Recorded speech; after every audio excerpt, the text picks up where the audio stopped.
Good morning. Good morning. How are you, Astos? All Yeah, good? fine, good. So your lab is working, right? You checked that yesterday? My lab, no, Oh, I believe there was some different Astos. yeah, You this is my first class. okay? Okay, sorry. There was another Astos in Yeah, evening who contacted me. Sorry for that. yeah, No worry. no problems. How are you, Gaurav? All good?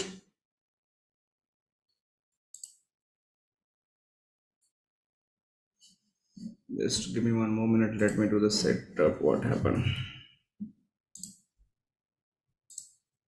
All right, all good. Okay, thanks everyone for joining the session. Just one quick question, right? I just wanted to understand. Uh, Anyone here who completely not understand little bit in Hindi? Anyone in the class? I just wanted to know. Suresh, especially, I know few people, but I not aware about you. So can you just let me know if you not understand anything in Hindi?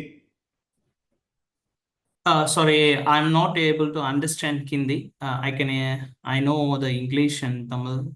So Okay, that's fine. No problem. No problem. So sometime if the North and Indian students are going to ask some query in Hindi, so I'll just cover for them only. Rest the class is going to be happen in English. Okay, no need to worry. okay, thank you. Yeah, Okay, thanks, Suresh. thank you. So all right, guys. Right. So what we are going to discuss today, we'll start with module 3, right? And we'll try to understand about the security zones. We'll again back on these particular modules, right? No need to worry because we have to do a lot of understanding in terms of the configuration. So I want to start with the configuration first because I know everyone has joined my previous session. They have the good understanding about what is the firewall, how the firewall is going to work, why firewall, Palo Alto Firewall, we should use that.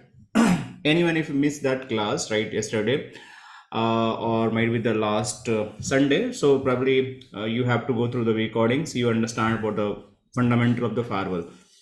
In the same time, as I mentioned, right, this packet flow is going to be started from the beginning of the class and it is going till end of the class. So we keep going back and forth to understand the entire packet flow from the how the packet is going to enter in the firewall, how the fast path is going to come in a picture, how the slow path is going to come in a picture, what are the all application identification engine, and what is the ingress stage.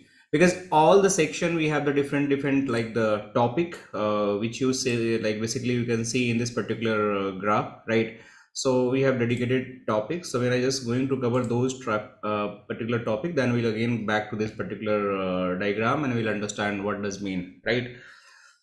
So let me start. So we have to understand first thing, security zone, right? This is the key concept we have in the Palo Alto Firewall. So I'll just explain something in the layman so you guys can understand what does mean, right? So let me go here in my, let me clear this. Let me go here.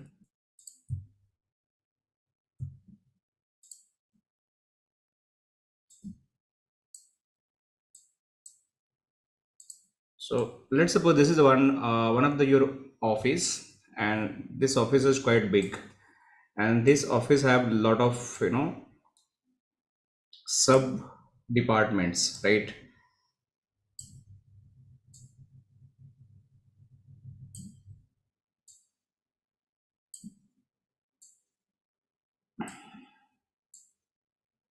Okay, so in these departments we have the different like kind of the like the in this department various type of the people are sitting, like IT people, right?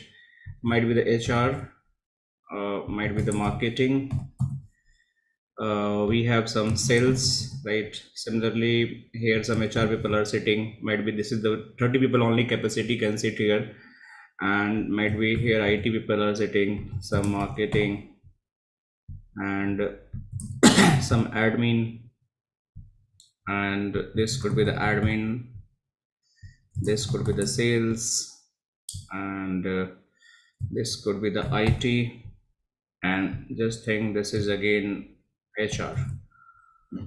So this is my office, and definitely everyone can enter in my office campus. After entering the office campus, everyone have access their ODC, OMC, or their department, whatever you can think about it, right? If I'm the HR person, so probably I can enter via this particular gate. I have the special access card and I can access in the that particular gate and enter in the HR department. If I'm the IT person, I can enter via this gate. I can enter the IT department. But if this HR person want to enter the IT department, by default, the access is not allowed. Means even you are trying to enter, you are not allowed to enter, and this is going to be blocked. Okay. Similarly, if the IT people want to enter the any HR department, right, any marketing department, any sales department, by default, the access is not allowed, right? So he never ever going to enter the particular department. But let's suppose I am the IT person and this office having the capacity just for the 30 people sittings, and I'm the again belong to the IT, and I have the privilege I can sit either this depart is particular like the cubicle in this particular cubicle, or might be this particular area. So I can basically access this department because I'm the same department people. Okay, so I can enter the same department people also, and this can be entered in the here as well. So by default, same department, like group of the people can access the same department, whatever the area we have allocated for the particular sitting. So this is the logic, right? In the offices we have seen, because the one people have the access card, they can enter the same group of the people or same group of the area without any problem. But if they want to access the different department, different area, they not have default access, they are definitely going to block, or maybe access is not going to work. And if he really want to go inside of this particular area, he need the special treatment.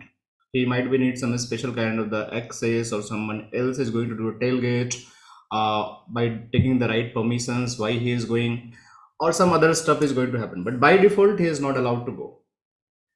So this is just an example how it is going to happen. So what we understand two concept. One concept, basically by default, if I am the one group of the people and I am trying to enter another group of the people area, we are not allowed, right? If I am the same group of the people and I am trying to enter the same group of the people or area, then it is allowed. Same way, zone is going to work, right? So you just think about, let's suppose this is the IT zone, right? This is the HR zone. This is the marketing zone. This is the sales zone. This is the IT zone. So if I am belonging to the IT zone, by default, I can access the IT zone area by default. If I am the IT zone people, by default, I am going to access the IT zone area without any issue. Okay. So this is going to be accessible by default. But if I am the IT zone people, I am trying to access the HR zone area, by default, this is not accessible. Means access is not allowed here. Similarly, HR marketing, the access is by default not allowed. If you want to allow, that requires the special treatment. So this is a what I am just trying to make a point. Means if you are in the same zone, right, then you can access the resources which belong to the same zone. Means any interface, any subnet, any routing, any policy you are going to create it. I'm going to show you how it is going to look like. You are going to access without any problem. But if you are trying to access some different zone resources, that is by default blocked. Then what is a zone, right? We just have to understand what is a zone. So zone is nothing. It's the simple logical way. Security zone are the logical way to group physical and the virtual interfaces on the firewall. Means we have the different interfaces. We have the physical interfaces. What are the physical interfaces? Let me show you. So if I'm going on the firewall, if I'm going on the network, you can see these are the interfaces. These are the physical interfaces. Okay. VLANs are the logical interfaces. Loopback are the logical interfaces. Tunnel are the logical interfaces. Even the SD-WAN is a logical interfaces. So these are the logical interfaces. So security zone basically having the concept. It's going to define the logical or virtual interface. You just have to associate the zone. By doing that, firewall is going to control the traffic which is going to travel from one interface to another interface, or you can just say one network to another network. What does mean? Let me explain you so you can understand easily. So let's suppose this is my firewall. Okay, so this firewall is saying it must have the security zone, and by configuring the security zone, you have to assign each and every interface, whatever the interfaces you have, except the management. Forget about the management, we'll discuss about it.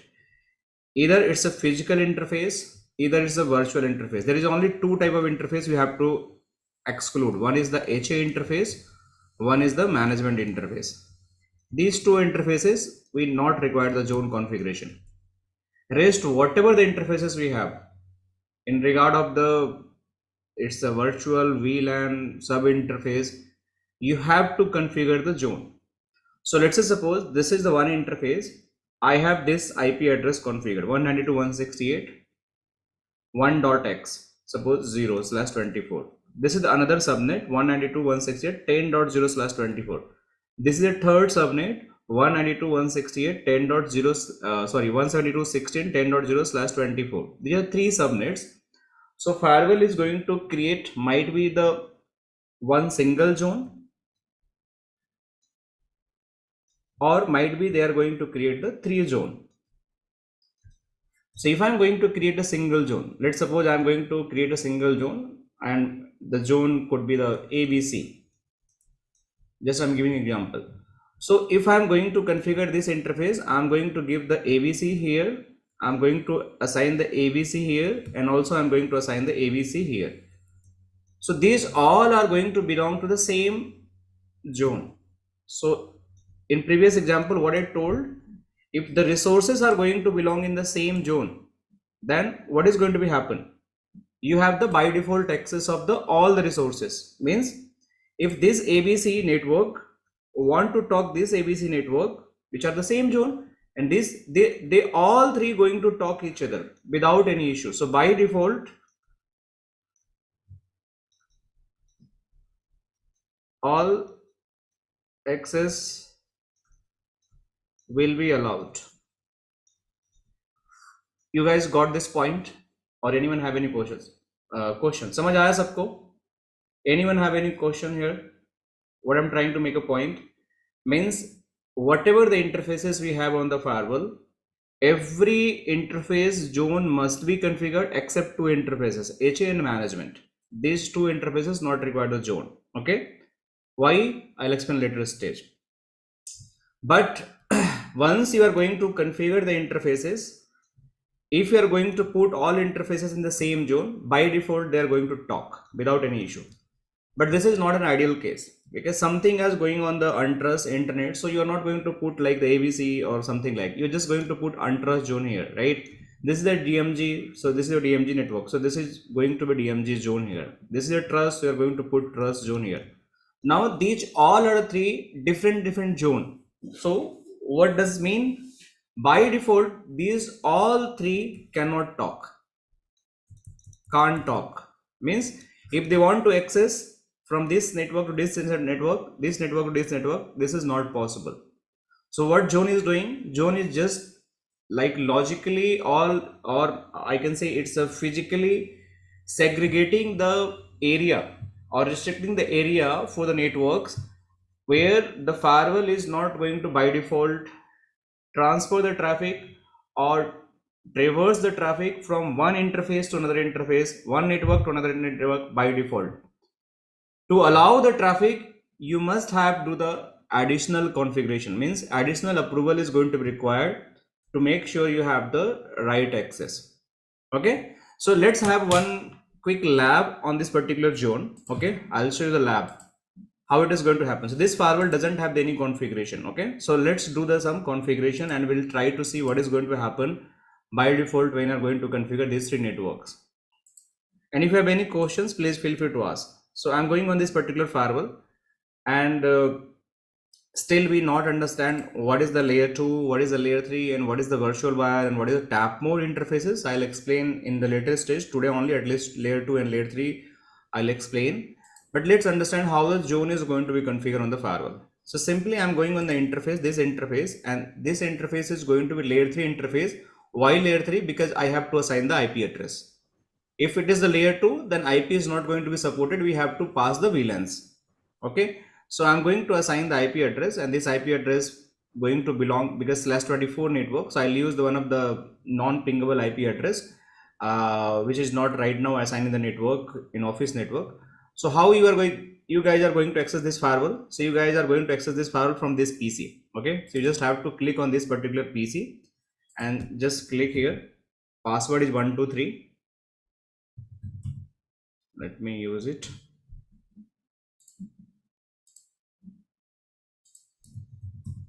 So the password is 123. You guys might be note it down.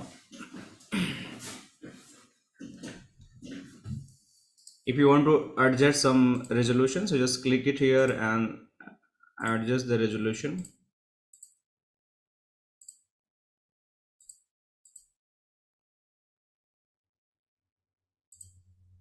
Okay, so my PC right now connected to the management interface, and in this management interface, what is the IP address? How can I check that?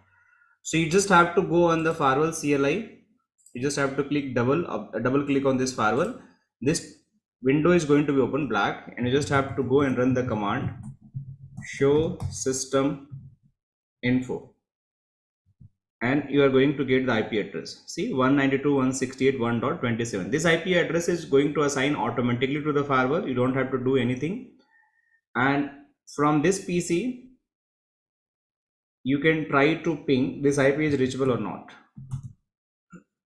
So I will try to ping 192.168.1.237. So this is reachable. So I can try to log in from the browser. So you just have to go. I'm logging from here firewall because I am the same LAN network, but you guys have to do this process because you are not in the LAN network. So you just always have to access via this PC. So I'm trying to showcase, you guys not be confused. So here I'll just go and I'll just put the HTTPS 192.168.1.237.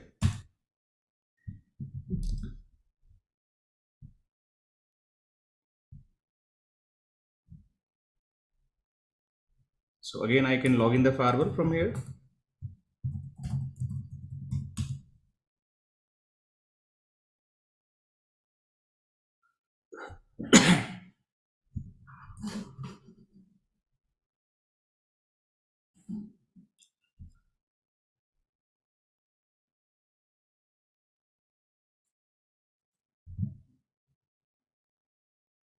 So before you are going to assign the IP address, you must check whatever the IP address you are going to assign on this particular interface, this IP should not be pingable. Okay, so how can I check that? So you just go in this particular PC. Let's suppose I'm trying to assign the IP address on this particular interface like this 192.168.1.x. I'm just thinking I'm going to assign 41. So just try to ping whether this 41 is already assigned in network or not. So just ping 192.168.1.41. This IP is not pingable, so it's good to assign, because if you're going to assign the same IP address which already your colleague assigned or some other official network device have this IP, so it is going to give the duplicate IP error. So better you just ping that and check whether the IP is free or not. That's why I put here X. Okay, so I'll simply go in the network, and after going in the network, I'll go on the interface.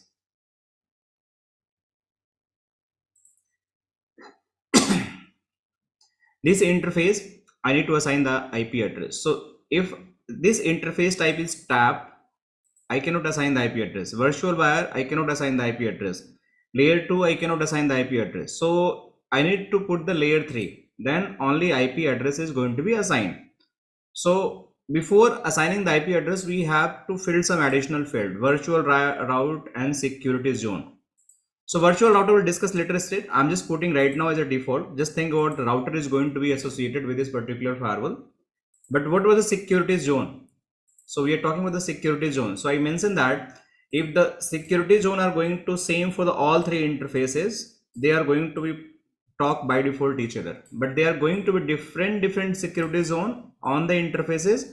They are not going to talk to each other. So we'll prove that also. Okay. So right now this interface belong to different security zone, that is untrust. Okay.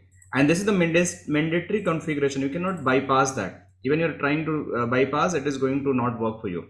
So you just have to assign the security zone, but that security zone is not showing here untrust. So you just have to create a security zone, and this security zone could be any name. There is no predefined untrust, in, out, or like DMG or trust. You can put any name, but that name should be meaningful. Even you want to put your name, that's fine. So I'm just going to use untrust because it is just representing I'm going outside of my network. So I'll just click OK here, and then after I'll just click IPv4 and I'll assign the IP address 192.168.1.41/24 because we check that this IP is free. So I'll click OK, but before clicking there is an advanced option. I'm just assigning some management profile. You guys don't know what does that mean, but I'll explain later stage. So I'm just going to create one of the management profile. This is very important. We'll discuss about this. What is the management profile later stage. Okay. So now it's done. So this interface have the layer 3 type of the interface. Management profile we configure IP and the virtual router, and this is the security zone. Similarly, I'll go on this particular interface 1 by 2, and this belong to the DMZ zone. Okay. So let me go on this particular interface. This is again layer 3. This is again default, and I'll just put as a DMZ zone. I'll click OK. IPv4. This time this have the IP address you can use 10.1/24 because it's already private range of the IP address. We assign this interface, and again we assign the management profile here. I'll explain what does mean management profile. Just wait. We just discuss again these all the stuff. The third interface we have which belong to the trust zone. This is my interface, and this interface again I need to configure as a layer 3 interface. This is going to be default virtual router. We'll discuss what is the default virtual router. Zone, again we have to create the new zone. So zone you can create directly from here. Also you want to create from here. See, zone is also available here. From here also it is going to be created. I'll show that also. So trust and type is layer 3 and OK. IP address we just have to define 172.16.10.1/24, and advanced we go here and we configure the management, and I'll create OK. So this is done. So now all three interface has been configured, but this configuration is never applied on the firewall. If you just check here by the command show interface all, there is no configuration at all. Why? Because before any configuration is going to reflect in the firewall, that configuration must be committed. So how can I commit? Commit means you are just trying to push unsaved configuration in the running configuration, right? So commit is just going to, because it's the candidate configuration, that means unsaved configuration, it's not applied in the firewall running configuration. So just click on the commit, and there is an option commit changes made by me or commit all changes. So what does mean? So if I'm going to commit all changes, and let's say suppose there are different admins, so admin A, B, C, XYZ or something 1 2 3. These are 3 admins. This is just assigning the IP address. Okay, this is just creating the policy, and this is just creating the NAT role, and all having the similar kind of the access, means they all have the same privilege, like all of the super admin. So if he just assigned the IP address, but he not completed his policy, not completed his NAT policy, and he was just going to commit all changes. So all incomplete changes are also going to be committed, because on behalf of these all two also you committed the changes. So it's always best practice, never use this commit.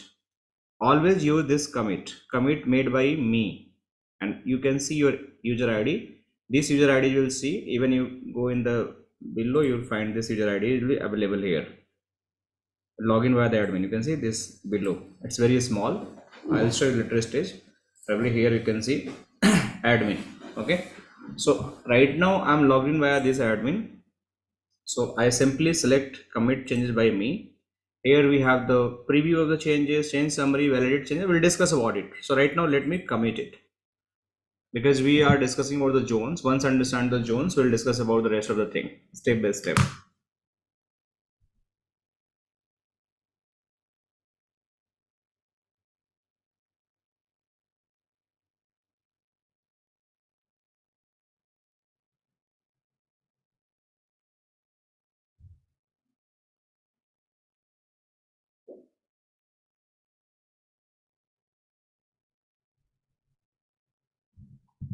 Just wait, it is going to be commit.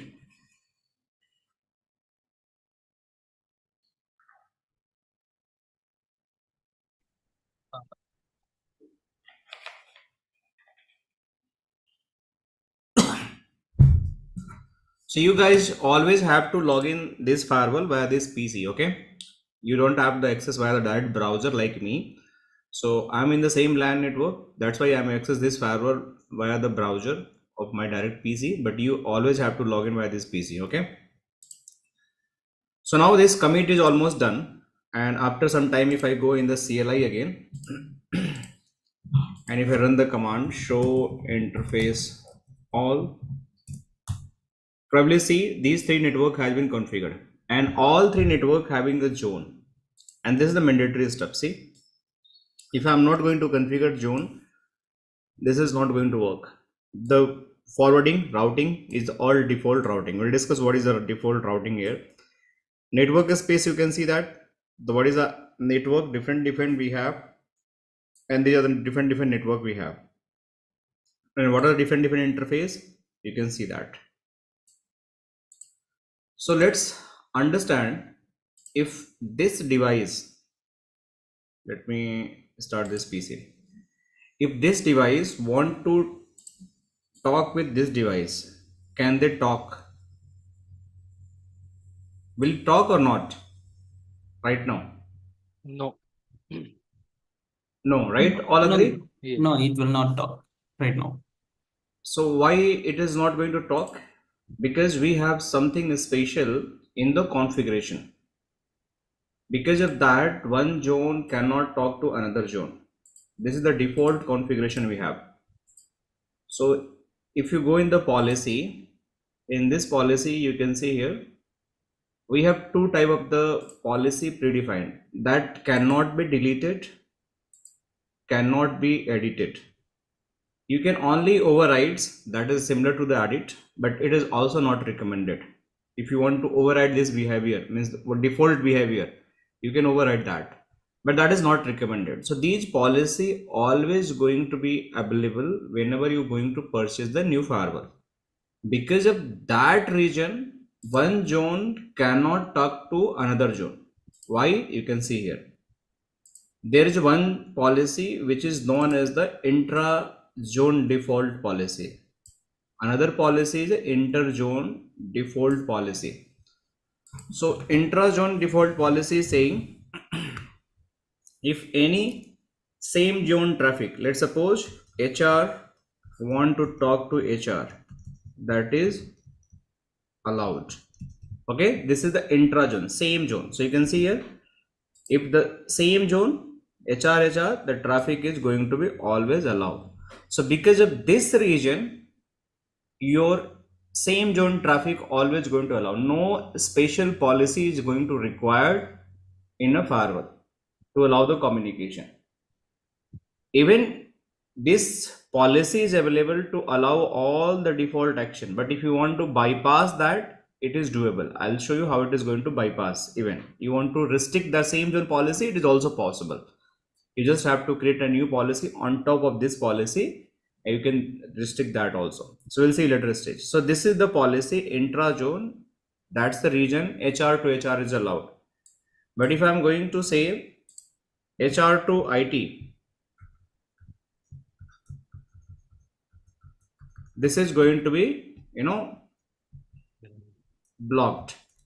Why it is going to block? Because they are going to fall under the inter-zone default policy, and this inter-zone default policy we have the deny by default. You cannot delete this role. So because of this region, it is always going to be blocked. So let me try to check whether really it is working or not, the small lab. So let me go and see what is the IP configured on these two PCs. So let me go here. It's not taking the password, it will take after some time. Okay. So this is the one PC. This is another PC. So I'll just assign the IP address like this PC 172.16.10 and 192.168.10.10. So let me go here. I'll go in the network property, network adapter, and properties, and IPv4. So 172.16.10 dot and subnet mask 255. Gateway is the firewall IP. Let me define the DNS. It is also going to use in the later stage the global DNS, because we also have to go on the internet. So I define this. This is done. I will do the same thing on this PC, but network is going to be changed. This time 192.168.10.10. So I'll go in the properties, network setting, properties, IPv4. This time 192.168.10.10. Gateway 192.168.10.1 DNS.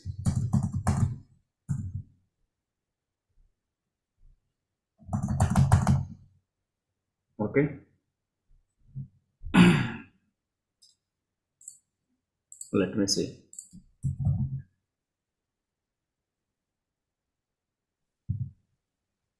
So IP config. So this is the IP. This is looks fine. Let me check this also.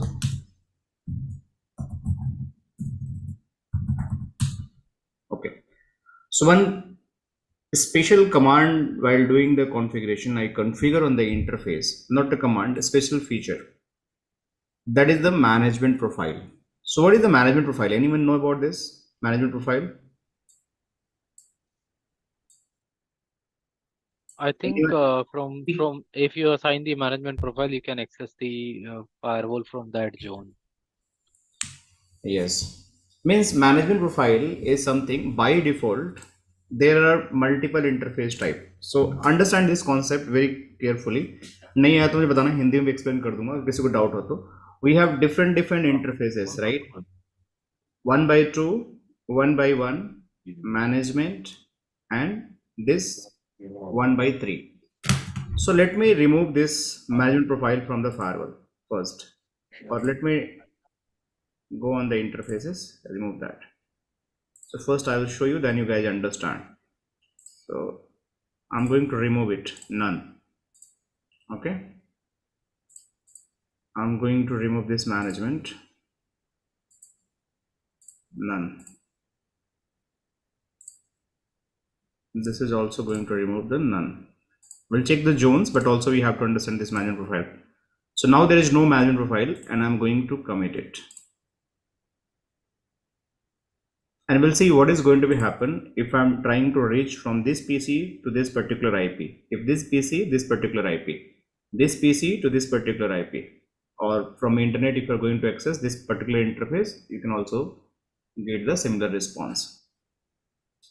So by default, if the management profile is not applied for the any interfaces except management interface, by default, if management profile is not applied on any of the interfaces except the management interfaces, मैं दोबारा से बोल रहा हूँ, by default अगर इन सारे interfaces पे management profile नहीं attached है except this management interface, तो इन interfaces को you cannot ping, you cannot access, you cannot SSH, और भी बहुत सारी चीजें SNMP की जो कॉन्फ़िगरेशन होती है, टेलनेट होती है, you cannot do anything on that. Your data traffic is definitely going to be processed. There is no problem at all. Your data traffic is going to be processed, but your ping is not going to be happen. So I'll show you that also. So right now this commit is done, and if I'm trying to reach this gateway, see 172.16.10.1, this is not pinging. Similarly, if I'm going to reach the gateway 192.168.10.1, it is not pinging. So right now, even from this PC, this is not reachable. From this PC, this is not reachable. Okay, but can I ping this PC to this PC directly if I'm going to allow in the policy? Let's see that. So by default, it is not working because we have the default policy, that is a intra-zone policy. Okay. Sorry, inter-zone policy. This policy is saying if any traffic is coming from the different zone, it is going to block. So we are not discussing policy right now. We'll discuss later stage. But I'm just going to create one policy to just understand this logic. So I'm just going to create one test policy. Okay. In this test policy is very basic policy. I'm going to tell if any traffic is coming from DMG zone want to go in trust. So you need to allow DMG. What is source address? It is going to be 192.168.10.0/24. Entire subnet I'm like passing here. Similarly, destination zone trust and destination interface 172.16.10.0/24. Application, leave it any action should be allowed. So I'm creating one-way policy. So this test policy is just allowing the traffic from DMG to trust. It is just allowing the traffic from DMG to trust. So let me first test this one. Please mute JS if you can. JS, can you mute? Yeah, sure. Okay. So let's see. So we have a step by step we are trying to understand, okay, what is happening here, and also we have to understand if I allow the communication from only this direction, will this PC can reach to here also or not, and if it is not, then what is the logic behind it, and then we'll discuss about what is going to happen in the management profile if going to apply it. Just wait.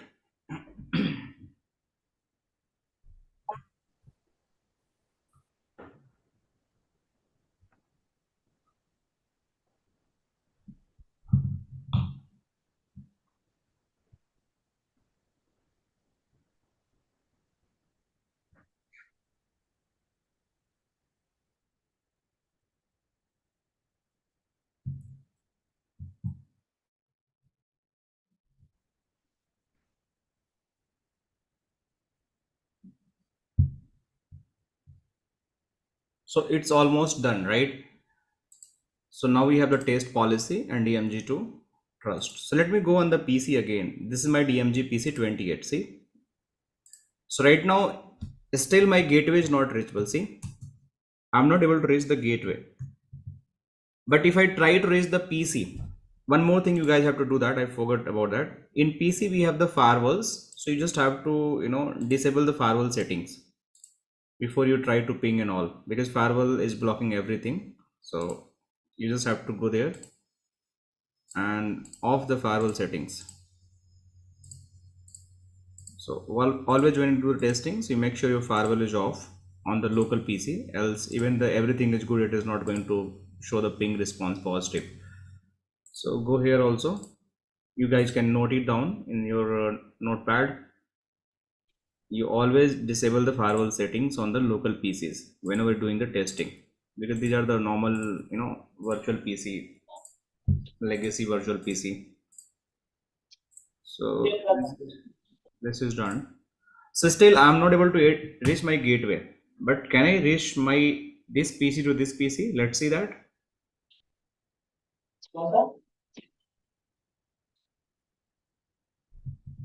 Okay, so let me ping the another side PC, and you guys see that even I am not able to reach my gateway, but I can reach from this PC to this PC via the firewall, and this firewall is processing the packet. How can I check that packet is going on or not from the firewall? Let me show that. So if I'm going on the firewall, you can see this is your interface is trying to reach another interface, and you can see this traffic is showing on this particular firewall. Ping and action is allowed. So why it is happening and what is the logic behind it? Even my gateway is not reachable, but still I can process the data traffic to the actual destination. So you don't have to worry, because being the network engineer, security engineer, you try to do basic troubleshoot, and you always try to ping the gateway address first. If my gateway is reachable, then you can do the rest of the troubleshooting. Yes, Jacob, you have the question, please ask. I just wanted to tell this that ping is maybe the ping is blocked on the gateway side. That's why it is not processing those packets. And secondly, with the previous logics which you have told regarding that pushing the policies. So I wanted to know that अगर हम लोग if we do a CLI configuration and आपका policy से भी अगर push होता है तो won't that create a conflict? No, you doing the CLI configuration or GUI configuration, okay? I am doing the same meaning, right? आपका दोनों case में meaning is going to be same. It's not going to different. But you understand? नहीं, but उसका configuration push कैसा होगा फिर अगर मैं CLI से कुछ कर रहा हूँ changes? If I have done changes via CLI, ठीक है? Commit कर सकते हो. So that's the commit option in the CLI also. You just have to go and run a command. You just have to go in the configuration. You just have to run the command commit after changes. This is the same meaning. नहीं विशाल जी, मेरा query ये नहीं है. मेरा query क्या है? Let's suppose मैंने XYZ command via CLI यहाँ पे device में push कर दिया, लिख दिया वहाँ पे, ठीक है?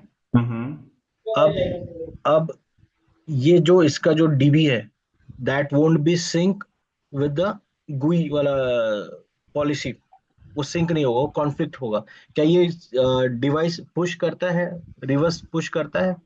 No. Who said not? It is going to database is not going to sync. If you're, let me show you. I'll show you the live examples. Okay, just wait. I'll show you the live. I understand you saying if I made any configuration in the CLI, will it reflect on the GUI or Yes. from GUI I can do the commit or not? Right? You're saying asking. Okay. There won't. I'll do the live. Okay. I'll do the live. Just wait a minute. Okay. Okay. So I understand now. So you can see right now we just created the policy, and based on the policy we just allow the data traffic, but still I cannot access the interface gateway. This is the default behavior of the interfaces. But if I talk about the management interface have the special privilege. Means on the management interface by default SSH, HTTPS, ping is allowed. 3 services are going to be allowed by default. So I didn't do any configuration for the management interface, but still I can do the HTTPS, still I can do SSH, or still I can do ping. These 3 services. Let me show you. If I'm going in this particular PC, that is the management. I didn't do any configuration, but if I'm going here, I want to ping the firewall. See, already I tested, it's working. If I have the putty session, I can, let me do from here, this PC. So if I go 192.168.1.237, even I can do the SSH of the firewall, see, and I can log in this CLI as well. So these all are working for the management interface. Why? Because these services are by default allowed on the management interface, not other interfaces. So let me show you where the management interface. We are not able to see management interface in this particular section. So where I can find the management interface. To get the management interface, you have to go in the device. After going in device, you just have to go in the setup. Once you go in the setup, we have the interface here. Okay. Just wait. And here is the management interface. And see, by default on this interface, these services are enabled. By default on this interface, these services are enabled. So that's the reason on the management interface, we are not having any problem. We are able to ping, we are able to HTTPS, we are able to SSH. If I want to enable the HTTP, Telnet, SNMP, other user ID, we can enable that also. If I want to disable this all, it can be disabled, but by default it's enabled. So that's why I'm able to do that. Okay, so let me cancel it. I don't want to do anything. So this is management interface, but rest of the interfaces, this feature is not available due to the security reason. So we have to create the management profile first. I can create directly on the interface, or I can go in the management profile. I have already created. Let's suppose I am creating new management profile, MGMT1, or let me put the new. So in this management profile, I can allow services based on my requirement. If I want to do a ping from that, I can just ping the firewall. Even I want to access the firewall via the GUI, so I need to allow the HTTPS as well. So I can allow the HTTPS. So from this PC, I can access this firewall. Right now I'm accessing the firewall from the management interface, but I want to access the firewall from this particular interface also. So this interface must have the HTTPS. This interface must have the HTTPS allowed. If I want to do the SSH also, means from this PC I want to do the SSH CLI firewall, I need to allow. Any other services I want to do, I need to allow. So if I create the management profile, I need to go on that particular interfaces and I need to apply that. So I'll go in the advanced, and if you go here, apply the management. Okay, it is going to give in the warning. See here, by default, this interface management profile to this interface, you are potentially exposing the firewall's administrative interface to any party that can reach to the interface. That is the not recommendation from the firewall to allow the management profile like ping, SSH, because might be some third party, someone can try to reach out, they send the unauthorized traffic like DOS attack or some another potential attacks, vulnerability and all. So it's recommended you not apply, but we are in the lab, we can do that, there is no problem. At least ping we can apply, there is no problem, because ping is very useful for testing and all. So you don't have to worry, you just simply go and apply it. What is the industry standard, sir, in this case? Like in industry standard, only in management profile you have to apply the ping. So you just go and apply the ping, nothing more than that. So you just go and apply the ping, no SSH, no HTTPS for the any WAN facing interface, any LAN facing interface, only ping you can allow. So that's why by default ping see here, let me show you in this here, there is a ping, only ping is allowed, see, just for testing. So this is the best practice. So if I just commit it, one more thing guys, so if I commit it, this is going to be like pingable from this interface, this PC to this interface, this PC to this interface, from outside to this interface. But right now I created the policy from DMG to trust, and this PC is able to reach to this PC. If I initiate the traffic from this to this, will it going to work or not? Anyone No. having it? no, reverse is not. It is only one direction we allowed. It's not Unidirectional. Policy is unidirectional, so it should be defined Yeah. So reverse. there is a concept. Let me explain what is going to be happen and why it is not going to work. Just wait to commit, then I'll explain that. Sir, Vishal sir. Hello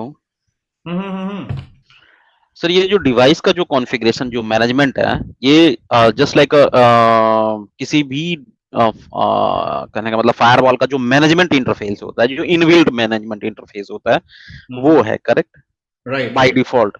right और यदि इसको किसी other interface पे management यदि मुझे call करना होगा तो इन दैट केस हमें वो मैनेजमेंट आपको बना करके और कॉल करना होगा।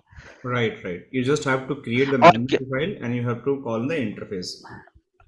and another way that also we can do like through the policy, if you want to just do the testing like source and destination, we can define the policy and we can call that policy.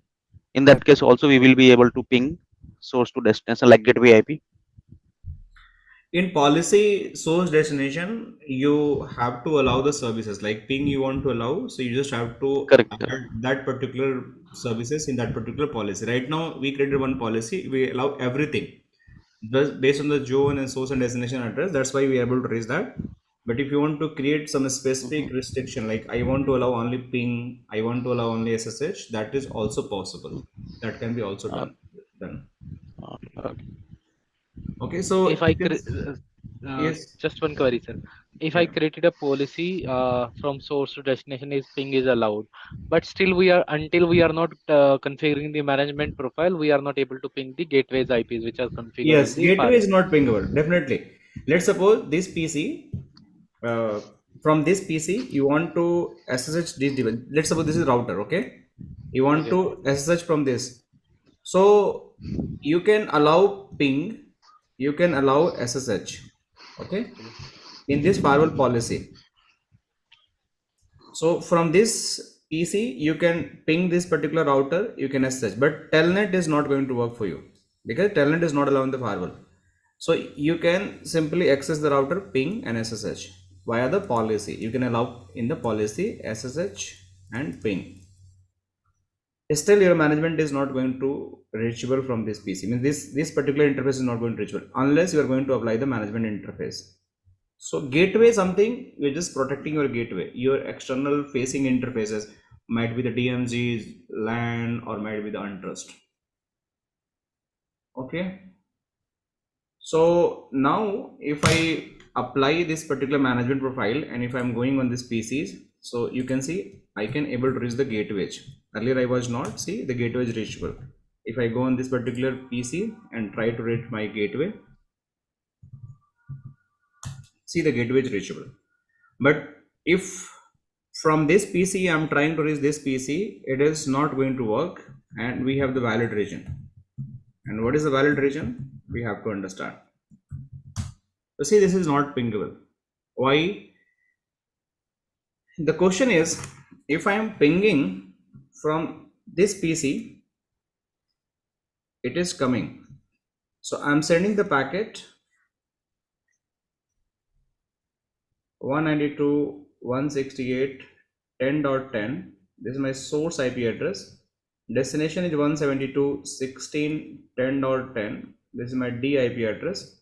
This packet is reaching here and it is replying here again as a source IP address, destination IP address. Source is 172.16.10.10 and destination is 192.168.10.10. So this is your request packet and this is your reply packet. So when the request is coming, this PC is replying, but when this PC is requesting by on, the same packet is requesting, it is not working. What is the reason? Do you have any reason? The same packet Because session is not maintained. Yes. So any other version, anyone have any knowledge? I'll definitely explain. That's a good answer. Actually, the policy rule we applied from source to designation is only one direction, TMZ to trust. We don't have bidirectional. If we allow the bidirectional, then we can able to reach from both the end, either TMZ to trust to TMZ, but we are not done actually. So that might be reason. Yeah, that's fine. No problem. I completely understand. Basically, that management policy is not applied on the Ethernet 1 by 3. So in the reverse direction, it won't work. Okay. So that's absolutely right. So what is happening? You can see the packet I'm receiving, the same packet this PC is replying, right? Then it is working. But when this packet is initiating the new session, then it is not working. So this is a default behavior of next generation firewall, right? So next generation firewall always maintain the session table. Okay, so this is your session table, and in this session table they just create one session, and in this session let me show you how the session is going to be created. So if you go on this particular CLI,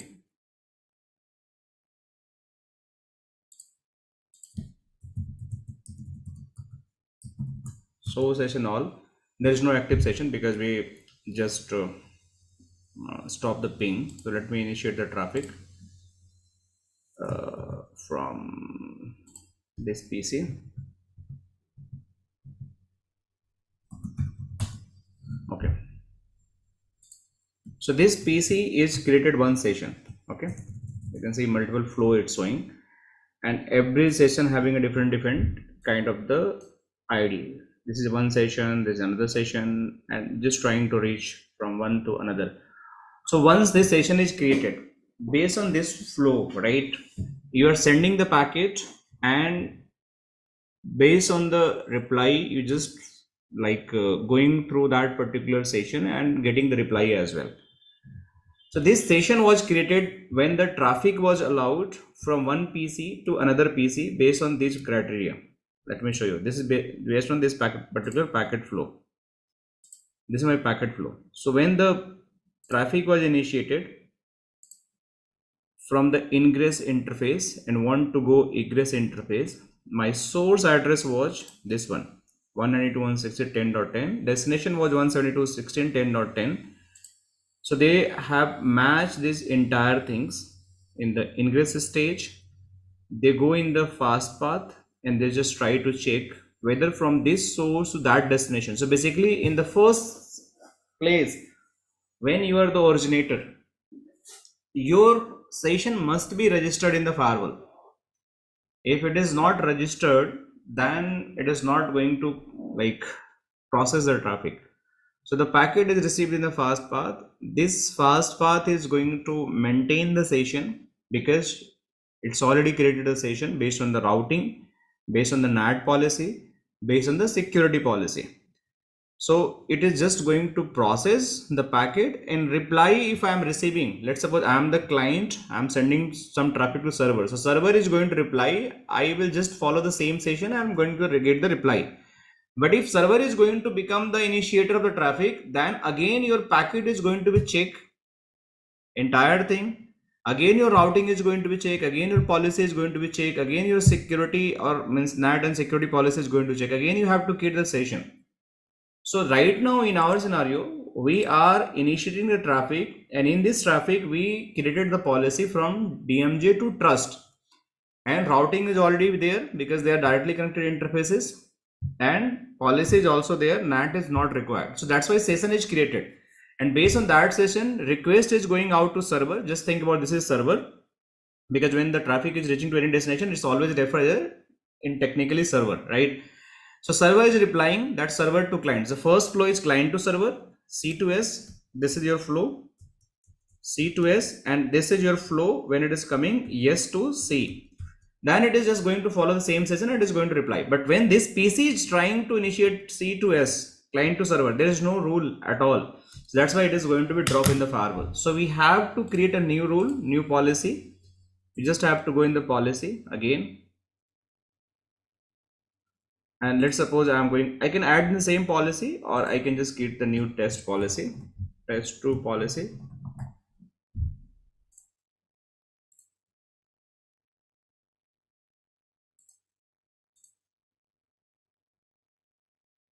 Here I trust, this time I 172.16.10.0/24. Destination is DMG 192.168 10.0/24 application services. Okay, I'll commit it.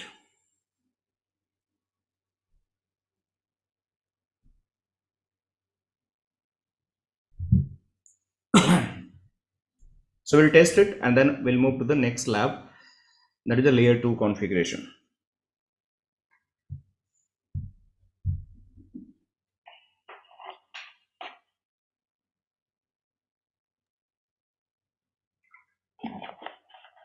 Sir, I am going. Srijan, you have question? Yeah. Please go ahead. Well, actually, last week we have no classes, and I think due to some reason it will not proceed, right?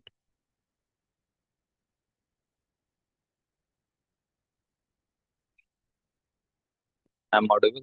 Srijan, your voice is not very much clear to me. Can you just ask me again? I'm asking about the last week session. Can you just put in chat if it's possible? Can you just put in chat? Somehow I'm not able to understand. Last session you were talking about?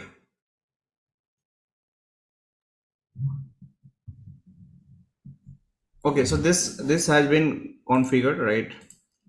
And if I go again on this particular PC and try to ping, see this traffic will also start processing, and we can find the logs as well in this particular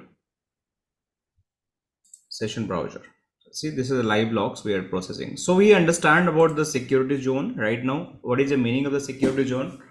What is the key concept of the security zone? Why we need a security zone?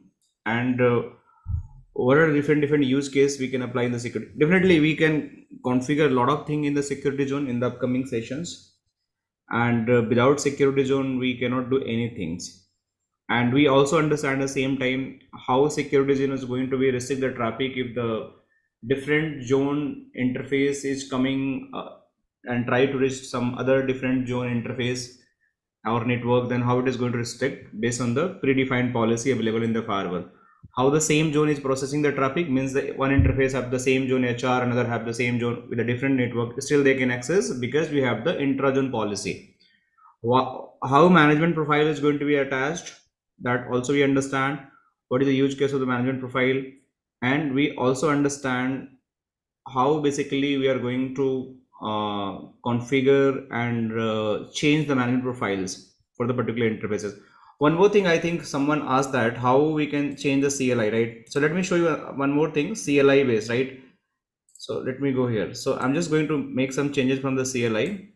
So let's suppose I'm going in the configuration. So right now you see here in this particular firewall,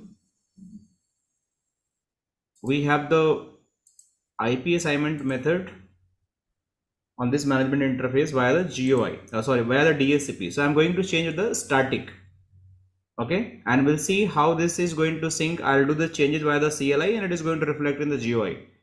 So here is option we can do. We have to go in the configuration, and the configuration is going to be look like this. Set device config system type static. So this command will change from DHCP to static. So by running this command, this reflection is going to be happen automatically. You see, who asked this question? Someone asked. Kisne pucha tha?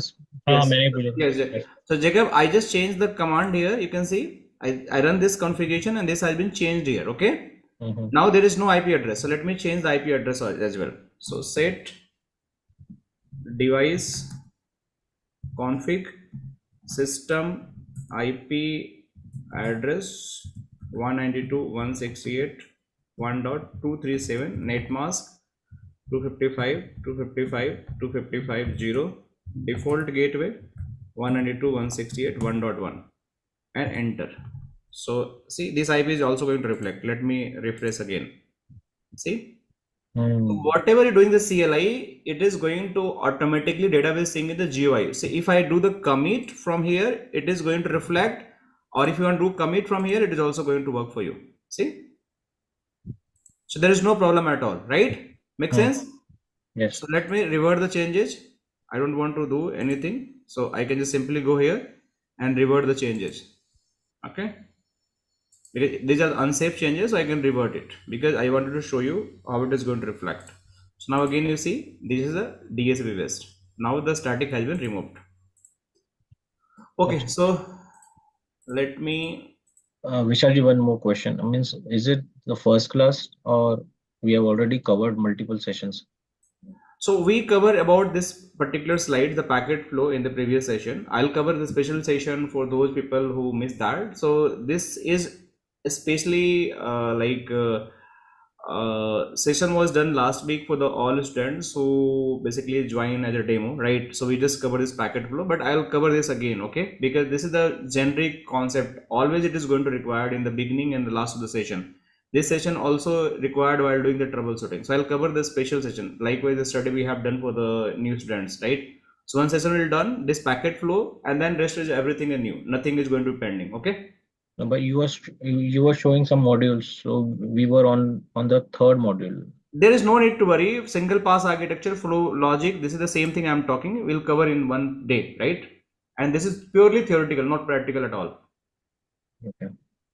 Purely theoretical session. So we'll arrange the session by this week only, and we'll cover that particular theoretical session. That is not going to, any kind of the conflict with this configuration part. That's a theoretical hardware related, firewall related, packet flow, how it is going to happen. And when we do the troubleshooting, this is going to be completely synced with that. Okay, Jacob? Okay. And does this firewall run any routing protocols? Yes, all routing protocol it is going to run. All routing protocol. We'll cover that. We'll not touch that anything away. Still, kuch bhi nahi hua abhi. So if you go in the virtual router, we'll understand how the BGP is going to be configured, how the SPF is going to be configured, static routing, RIP you want to do the configuration. That all is going to be happen here. होगा. And we'll do the labs also. No need to worry about that. एक last question इसमें ये है कि ये machine जो है, this is bear metal या वीएम हम लोग यूज करने वाले हैं? So we have the bare metal as well, right? Bare metal means we have the physical firewall, right?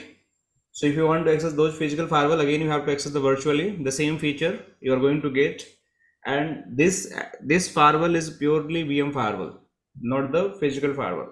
So whatever coming in the market में भी जो VMs चल रहे हैं, वो VMs या firewall VMs होता है, तो bare metal भी बहुत कम हो गया. Yeah, definitely, bare metals are basically means the hardware based firewall are less used in the market because everyone is using the servers, they're going with the virtualization, so you just have to use in the virtualization environment. Okay, but concept is same, I'm right? Yes, same concepts. Everything is same, like interface, configuration, nothing is going to be changed. Exactly same. If you guys want the physical firewall, I can show you right away in front of me. I have the 4 firewall, 820 or 3020.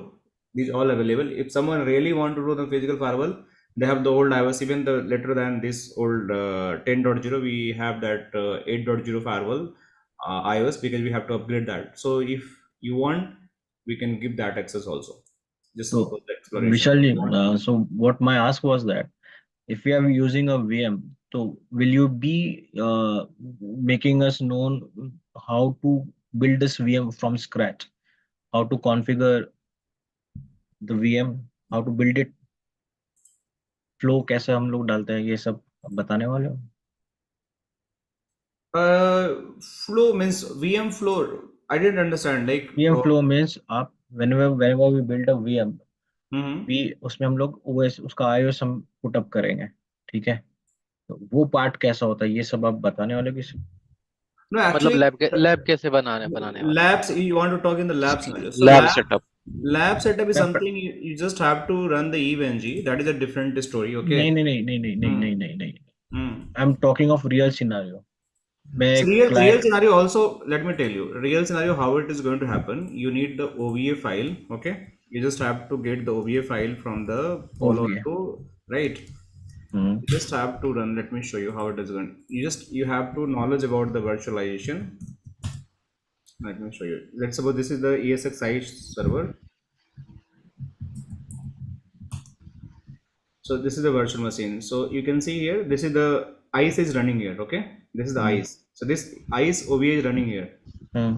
Here I'm running the WLC. So let me run this WLC. Similarly, I can run the Palo Alto OVA file. So this OVA file you need to get from the Palo Alto support, right? They will provide the links. You have to download that, and you have to go in the VM, and you just have to run this OVA file. Likewise, the WLC I'm running here, and ICE I'm just running to here.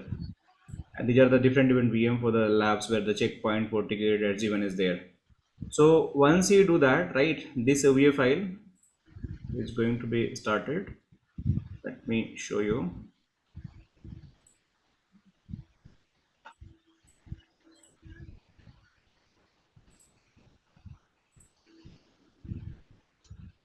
So this is ICE, okay? So if I'm just trying to log in ICE, I can log in the interface. So what is the IP address? I believe should be 99. Let me try to ping. Yeah. So it is going to be it will going to take a time because ICE image is quite heavy. So let me try for the WLC.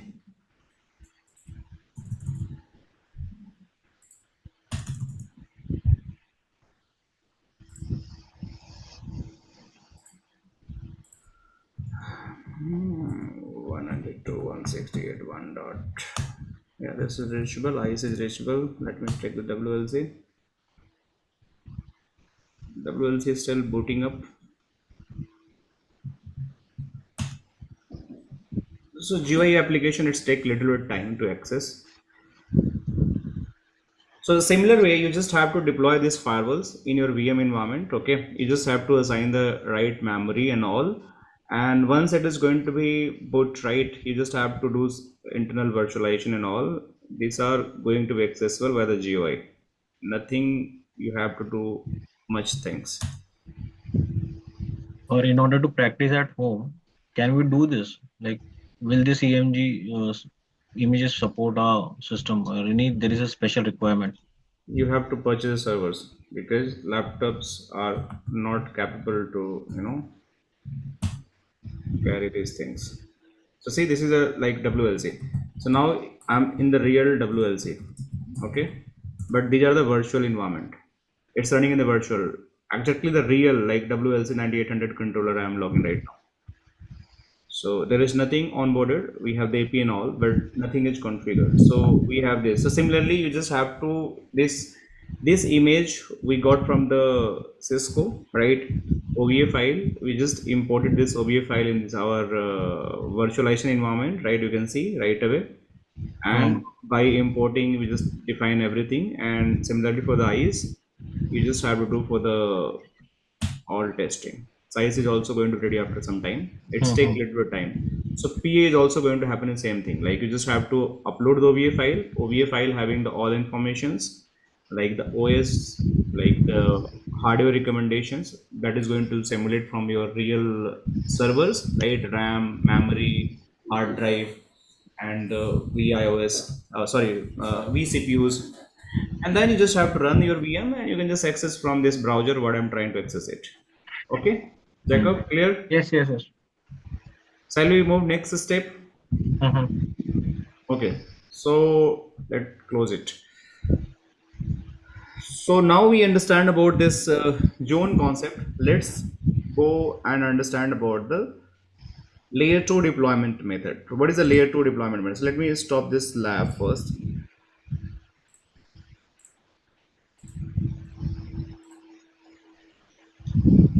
Stop the recording as well.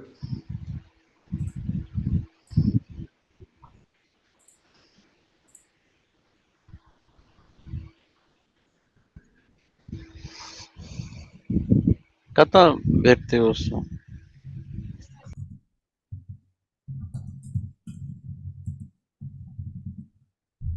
Let me go here and try to open this layer 2. So we'll, I believe this is not right lab. Yeah, this is a layer 2.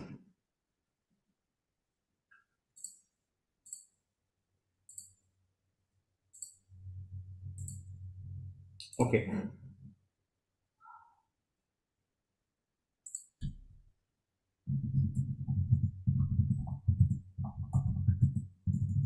Just give me a few minutes, it is going to start.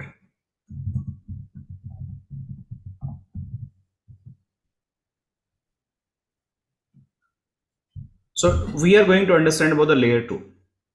So I hope you guys are already aware about what is a layer 2. So let's suppose I have the switch. Okay. This switch is going to connect with those two PC.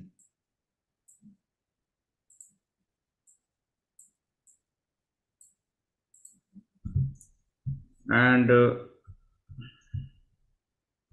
this is a this is the B, PC, PC.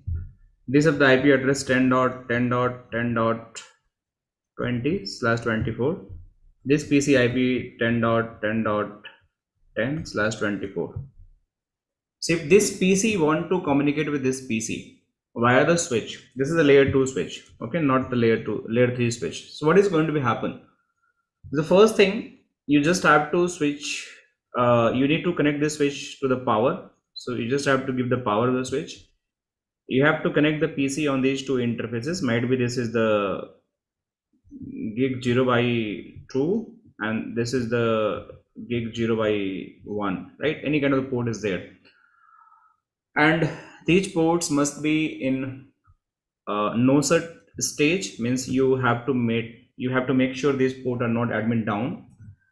And simply if this PC want to communicate, they can communicate without any configuration.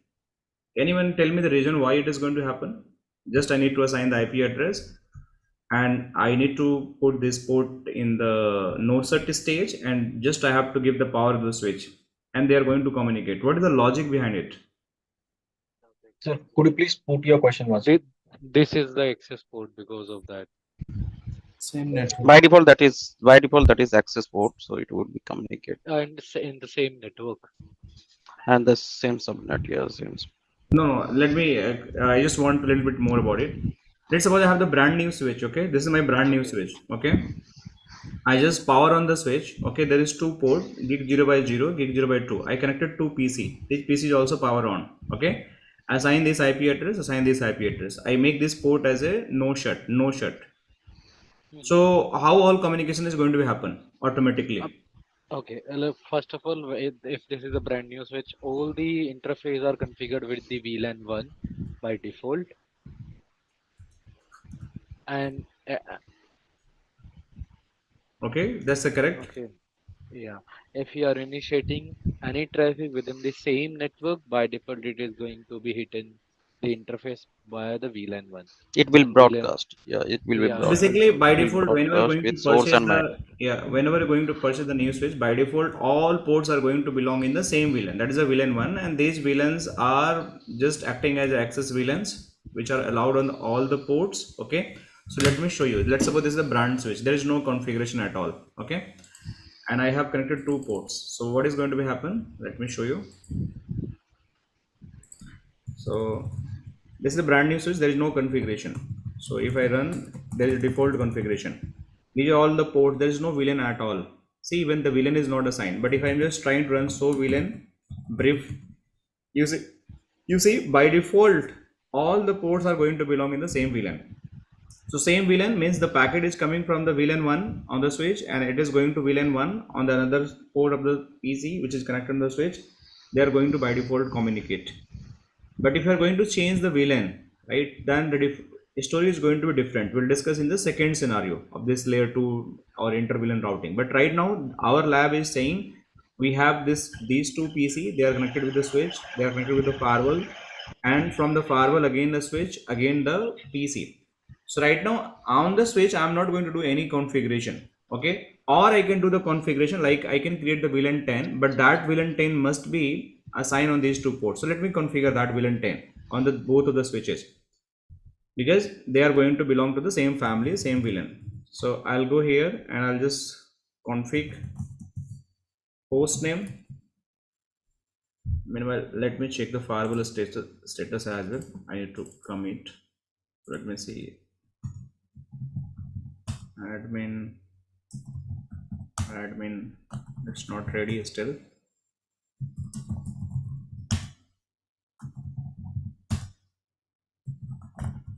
So whenever you guys start the firewall, just wait for 10 minutes, right? It will take the time to be ready. So meanwhile, let me configure the host name, switch 1, and what I'm going to do that I need to configure the VLAN 10. Okay, name I can just put like LAN VLAN. So let me put here LAN VLAN. Okay, I need to assign the VLAN on these two ports, G0/0 and G0 by Ethernet 0/2. So I'll go on the interface Ethernet 0/0, switch port mode access, switch port access VLAN 10. Okay, this is the one port.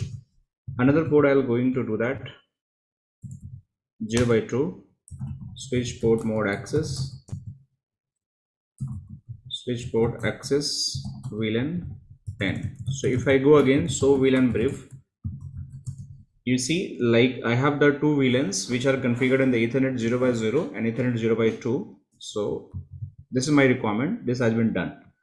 Similar thing I have to do on the switch 2 as well, because this switch also required two VLANs. So I'll just create the VLAN 10. Name I'll put here LAN VLAN only. We'll discuss how the zone is going to be mapped later stage. This time Ethernet 0/0, sorry 0/1 and 0/2. So we can use the command, and you just use the command interface range Ethernet 0/1 to 2. In one go on both of the port, I'll assign the VLAN. Switch port mode access, switch port access VLAN 10, no shut, do right. So VLAN brief, you run this command, this has been done. So now this configuration of the switch has been done. We assign the IP on the PC. Meanwhile, let me check what is the status of the firewall. So admin, the default password is admin.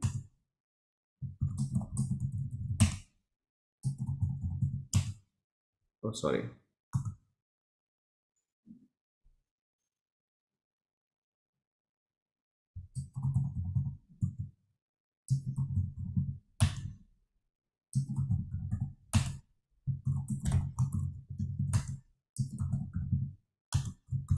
Still this firewall is not ready. Okay, let's wait. So meanwhile, let me go and assign the IP of this PC.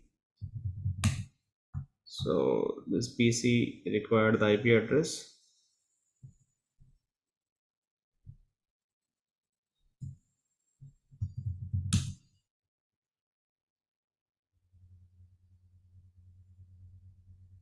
Okay, so I simply go here, network properties, change your address setting, properties.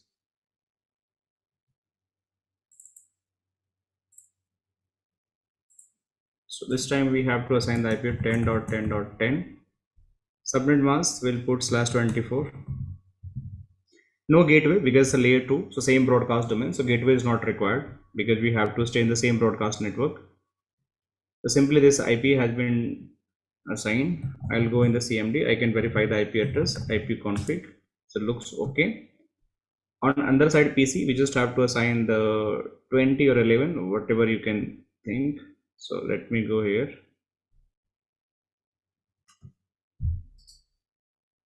Properties.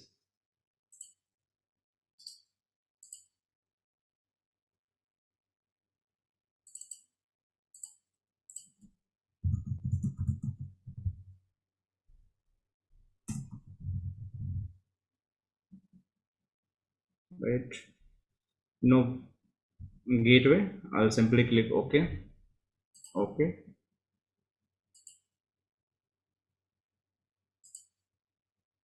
I'll simply go in the CMD IP config. This is done. One more thing, we just have to disable the firewalls to just perform the testing. So I'll go in the firewall. I need to off this firewall.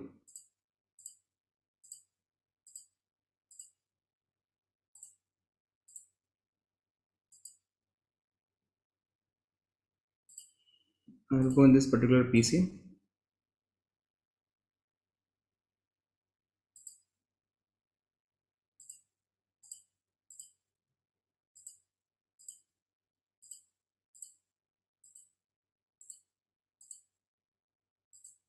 This all done. Let me see what is the firewall. It's ready or not. Admin.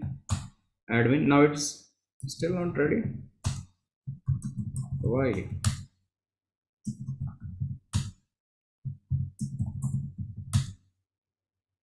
Very strange. Server ready दिख रहा है but password password तो सही है. Oh, now it's ready. Sorry. I believe.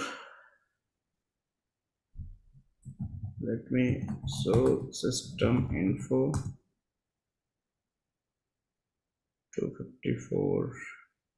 Why this is the 10.0 firewall? Is it? Yeah, this is the region. Okay. So I was thinking it's a 9.0 firewall, but it's a 10.0 firewall. So now this firewall is ready. Okay, so we can log in this firewall by the GUI as well. So you guys have to log in by this PC. I can log in by directly. So I have this IP address. That is the 254 IP address. So simply I go here and I'll just put this management 254.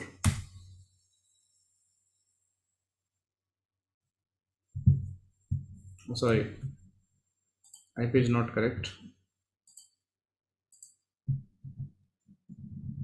1.254. Okay.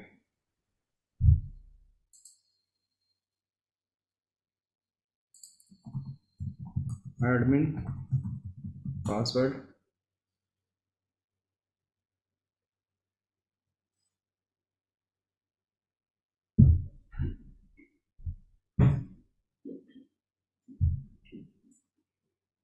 So by default, we did all the configuration of the switches and the PC. So if I try to reach one PC to another PC, the ping is not going to happen. Let me show you. So this is not working. Why it's not working? Because the traffic have to process via the firewall, and this firewall must allow those traffic as a layer 2 traffic, and which we not configured till now. So layer 2 deployment is simply means you have to design a network where your traffic is going to be processed in this way. Let's suppose this is the subnet coming on the VLAN 10. This going to the VLAN 10. This interface must be in VLAN 10. This interface must be in VLAN 10. This interface must be in VLAN 10. And then this traffic is going to be processed. So entire network is going in the same subnet, same broadcast domain. And you just have to do correctly VLAN tagging throughout the all interfaces, like the switch, like the firewall, then the traffic is going to map. But one important thing, let's suppose this interface is under the VLAN 10, but security zone is the LAN. This interface is VLAN 10, but security zone is trust zone. Will they going to communicate if I do the configuration by default? No. So even I am in the same broadcast network, IP are in the same, but if the zone are going to be different, firewall is by default deny the traffic. It is not going to allow the traffic. So if I'm going to make this is the LAN zone, then by default it is going to allow. So let me first do the LAN zone configuration. So let me just edit it. And both side in first scenario will see if I am going to do the LAN, then do we require any special configuration of the firewall or not? I'll change the some another zone, then we'll see what is going to be happen. So in the firewall, what configuration I have to do for the layer 2 deployment? Because switch and PC we done. So we just have to go in the interface, network and interface. The one interface is Ethernet 1 by 1, another interface is 1 by 2. So I'll go in the interface 1 by 1, and after going, I have the interface type here. So in this interface type, you just have to select the layer 2 interface, because we're just going to process the VLAN. Once I select the interface, see there's no option to assign the IP address, but still this interface are going to require the security zone and the VLAN ID. So security zone, basically we can create directly from here or directly from it. Let me create this time security zone from here. Okay, so I can go in the security zone because I know I need a LAN security zone. So I'll go here and I can add the security zone here. So LAN zone. But while creating the security zone, we must have to make sure the type of the security zone. It's a layer 2 tap or virtual wire. If you create the security zone directly from the interface, this option you don't have to worry. It is going to be automatically select based on your interface type. But if you are going to configure the zone from this section, then you have to pay extra attention. You have to pay extra attention to just select the right interface type. So always my recommendation, not do the configuration of zone from here, always do via the interface. So this is the layer 2 and done. So go on the interface. If you go on the interface again and go here, just select the layer 2. Now you will see that zone is showing here, and also we have to assign the VLAN. So what the VLAN ID we are trying to take it here, VLAN 10. So you simply go here and just create the VLAN from here, or you want to create VLAN from here, you can just also create VLAN from here. The same meaning, like with the zone, you can create the VLAN from here as well, and you can create the VLAN as well. So we can create either way. It's your choice how you're going to create. So I'll just go here and create the VLAN. So now in the firewall, the actual VLAN tagging is not going to matter for the layer 2. Just one thing is going to matter. Whatever the name and number you are going to give, that should be matched on the both of the interface for the layer 2. The tag is coming as a 10, right? For this switch understand tag, VLAN tag. But the firewall, when you just only going to deploy in the VLAN layer 2 interface mode, this tag is not going to matter. Only what going to matter, if I'm going to put even the VLAN LAN or VLAN 10 or number 10, that should be the same on the both of the interface. That's the key thing you just have to remember. So better we are going to put the 10 VLAN, so just try to use the 10. Simple. So now VLAN 10 is done. No other configuration. So to avoid any confusion, but even I want to give any number, name, that is also possible. I can give the VLAN 10, that also going to work. Meaning is the same. But to avoid that, I'm just going to use the 10 tagging. That's it. So this is done, and I'll click OK. So my interface is layer 2, VLAN, virtual LAN, you can see 10, security zone we define. Same thing we just have to do on the another side of the interface. So let me go on this particular interface. This time again it is a layer 2, and this is the 10 security zone LAN, and OK. So now my configuration is done because they are in the same zone. So do I need any policy or not? No policy, right? So let me commit it here. Commit change made by me. Jayad is asking if my 2 PC is having a different IP, different segment, but VLAN is the same and zone is same. Will it act as layer 2? So Jayad, the question itself is invalid. If your 2 PC have different IP, then different network, so they require the routing. They are not going to work as a VLAN. You require the layer 3 devices. Jayad, you understand? Jayad. Okay, thank you. All right, so we will discuss the same concept in the next lab. Okay, after this we have another lab, so we'll discuss the same thing.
So almost configuration is done. And in this time you can see it is start pinging without any policy. So this PC start pinging to 11. And if I try to go on the 11 and try to ping 10, it is also going to ping because we have the default policy. See, it is also pinging. And if you see in the logs, these all logs are going to be available in the firewall. So let me show you the logs as well. Go in the monitor and session browser. You can see the live log. So you having the two set of the traffic. One is coming from 10 to 11, right? This is, and another is 10 to 11 to 10. So LAN to LAN zone. That's why the traffic is going through, because they all are hitting the same security policy that is already defined here. That is an intra zone. And because of this, it is working. And you can see there is a lot of packet processing. But if I'm going to change the zone, let's suppose this time I'm going to change the zone. This is going in my trust zone. Even my all configuration is fine, but this is not going to work for me. Why? Because firewall is going to match the second policy, even my layer 2 traffic, but it is going to hit the second policy. So let me do that. So this time I'm going to create another zone. So I'll simply go here and I'll just create zone. See, this time layer 2 automatically selected, no need to define. So this is the beauty of when you're creating directly from here. Trust zone. So once I create a trust zone, now these two interfaces in a different zone. They are the same subnet, same broadcast network, same VLAN, but zone are different. So firewall is going to restrict the communication between these two VLANs. So simply I just commit it, and we'll see that after this commit, this all entire communication is going to be stopped because we don't have the policy. So two-way policy is going to be required then, even for the layer 2 traffic. So wait for a while unless it is going to commit.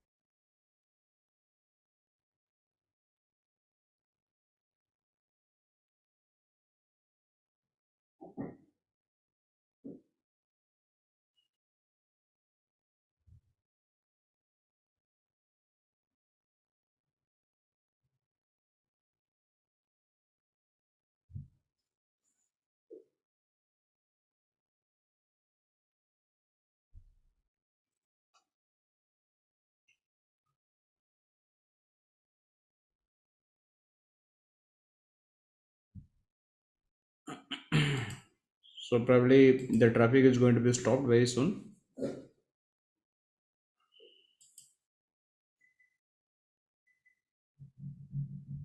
See, so now we start getting the RTO, request timeout, because we don't have the policy. So to allow the communication, even the same network, same VLAN on the firewall, if the zone are different, then we have to create the policy. So let me create the policy bi-directional, then it is going to start pinging again.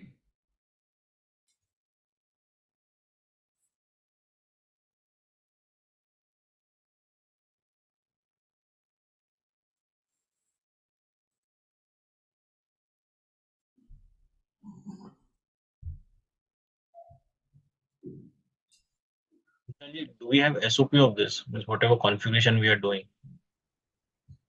What, Jacob? What is saying? SOP or mob. These are the small labs, so I don't think SOP is going to be required for this one.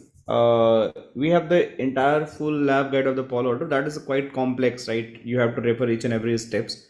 But yes, some complex lab is going to happen in the future, like the global protect, like the user ID. So those labs we have the SOP. You understand these are the small concept because we have to do multiple times. So no SOP is going to be required. You just have to refer the notes or video or like the live session. You're going to easily do that. Okay, Jacob? And what about the lab access? Like now what we have learned. Yeah, definitely. Today onward, you are going to get the lab also. You don't have the lab access? I believe you should have the lab access, right? No, I haven't. Okay, no need. Even Even we don't have. We don't have. Just text me. Just writing 9289682701. Just text, right? Who don't have lab access? Okay, we'll provide that. 8 minutes. Just 9289682701. Just put message. You need a lab access. You are already Palo Alto in our instance, so lab technician will create and it will give to you. Okay. 9292 9289682701. 68271 9896827.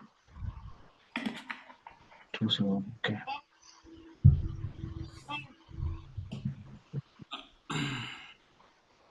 Okay. Shall I go ahead? Yep. So now this communication has been stopped. So we have to allow the communication. For that, we require the policy. So to create the policy, we have to go there. We can create you can just put the LAN to trust zone policy. This could be the one, and simply you can add your LAN zone. You want to leave address any. You want to go on the trust zone. Action is going to be allowed by default. See, and you just have to create the reverse policy. So this time it should be the Amit. Can you mute? Amit. Okay, this is the LAN zone policy. Source is your what is this? Trust. So trust. Destination you can put here is the LAN. Application, this all allow. So once we commit this very basic policy, the again communication is going to be started. Meanwhile, this lab is getting done. Let me start another lab. So we discussed last thing today and we'll conclude that multi-VLANs, because we are talking the VLAN, so we'll complete the multi-VLAN also. So let me start this devices.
Sorry, almost done. So you can see these busy again start talking to each other, right? Because the commit has been done. And if you see again the live logs, we are going to find the traffic is just start processing via source to destination and destination to source, vice versa, because we just created the policy and we allow everything. So this is how layer 2 mode is going to be configured in the Palo Alto network. A special thing you have to remember is when you're doing the configuration of the layer 2, right? Whatever the number or name you are going to assign for the VLAN, that should be the same on the both of the interfaces. This should not like in some place you will put the number, some place you are going to put the name, else it is going to create a problem for you. Any question anyone have in the layer 2? पूछ लो अगर है तो, किसी को कोई doubt anyone have? What I have done here in the layer 2, or it's a pretty straightforward, like you just doing the switching, the similar thing. But yes, we can do the layer 2 mode deployment where your interfaces are just going to process the layer 2 traffic based on the MAC. There's no IP at all. Okay, so I'm stopping this lab, and in continuation of this VLAN, we just have the Inter-VLAN concept. So who all know about the Inter-VLAN? Can someone tell what is the Inter-VLAN routing? What is the router on a stick? Anyone know about that? What is .1q interface? किसी को idea? Let's suppose this is my topology.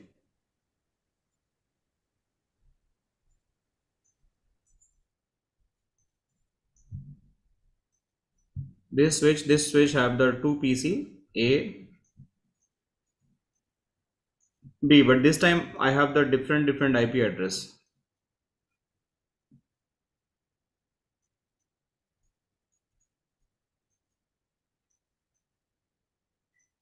And this is the layer 2 switch. Will they are going to talk to each other?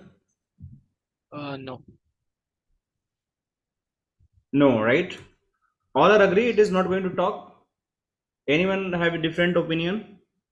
किसी को ऐसा लग रहा है कि it is going to talk because the layer 2 switch?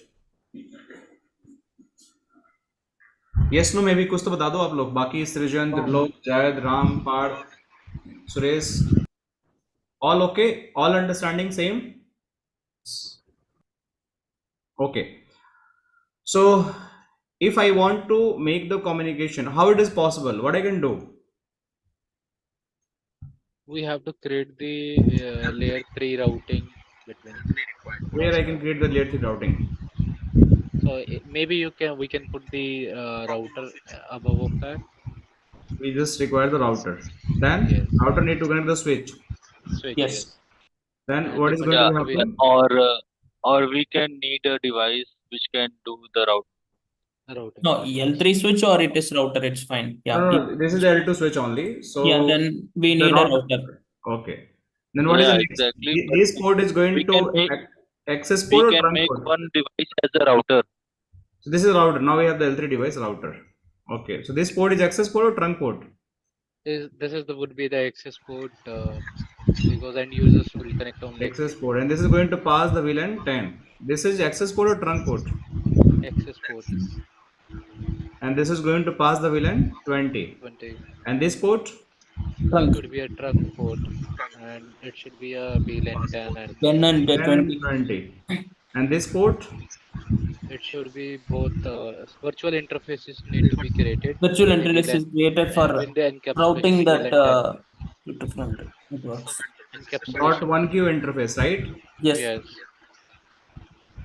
So we just have to get .1q interface, and we just have to do some kind of the encapsulation for the VLAN 10 and 20 by using the sub interface concept, right? Yes. Yes, sir. So this is known as the inter-VLAN. So your packet, let's suppose this PC want to talk to this PC. First, the packet is going to the switch. Via switch, it is going to the router, because the router is going to gateway, and then it is going to take the routing. Again, it is going to come back to the switch, and then it is going to reach to a particular PC. And this is how your packet flow is going to happen. Always the packet is going to take the routing from the router, and then your packet is going to switch from this interface to this interface via the switch. Similar concept we have to do via the firewall. Means this concept is known as router on a stick, inter-VLAN routing, .1q interface configuration, .1q based routings. Same concept we have to apply in here. There are two PC. This is the under the VLAN 10. This is the under VLAN 20. This is again a trunk port where we have to pass the 10 and 20 ports. This is going to act as an interface which need to convert it in the .1q interface. We have to allow sub interface. We have to get a sub interface. One sub interface need to carry the 10 VLAN, another 20 VLAN, and accordingly they are going to talk to each other. So once we create the two sub interfaces, these two sub interfaces have the different zones as well. One is going to VLAN 10 zone, and one is going to VLAN 20 zone. So by default, again they are not going to communicate because zone is going to be different. So we have to create the policy as well. So let's do step by step all the configuration, how it is going to do. So let me open the PC first.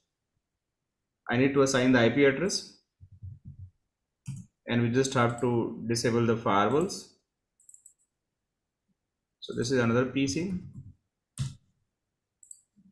Okay, we just have to open a switch as well. So let me see, switch host name I can just configure as a switch 23. I need to create the two VLANs first, VLAN 10, right? And I'll create the VLAN 20. Okay, so if you just check the show VLAN brief, we have two VLAN, but there is no port has been assigned till here. Okay, so we have to assign the port as well. So on the VLAN 10, we have to assign the Ethernet 0 by 1. So I'll go in the configuration, Ethernet 0 by 1, switch port mode access, switch port access VLAN 10. Similarly, I'll go on interface Ethernet. What is the interface? This is 0 by 2. Switch port mode access, switch port access VLAN 20. The interface are up. Now, what else? These are the access 0 by 0. 0 by 0. This need to be as a trunk port. So how the trunk port is going to be configured? We just have to go Ethernet 0 by 0, and there is a command switch port mode trunk, but this command is going to be throughout because you also have to enable the encapsulation before making this trunk. So what is the command? Switch port trunk encapsulation .1q. Now we make the command switch port mode trunk. Now this is going to take, latest iOS not required this command, but old iOS having this problem. Now we have to allow switch port trunk allowed VLAN 10 and 20 and do right. So if I run show VLAN brief,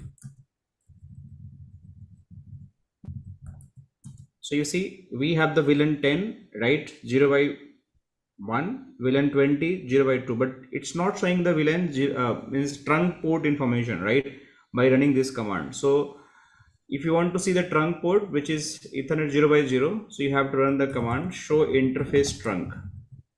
This is going to show you, this is your trunk port, the mode is on, that is a trunking method, encapsulation, trunking status, you can see trunking, and this port having a 2 VLAN that has been allowed.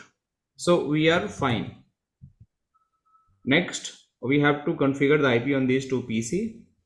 So let me go on the PC2 first, and first I'll disable the firewall feature so that we can easily do the ping testing. So off,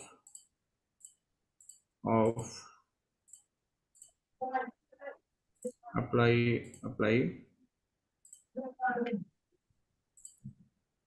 restart.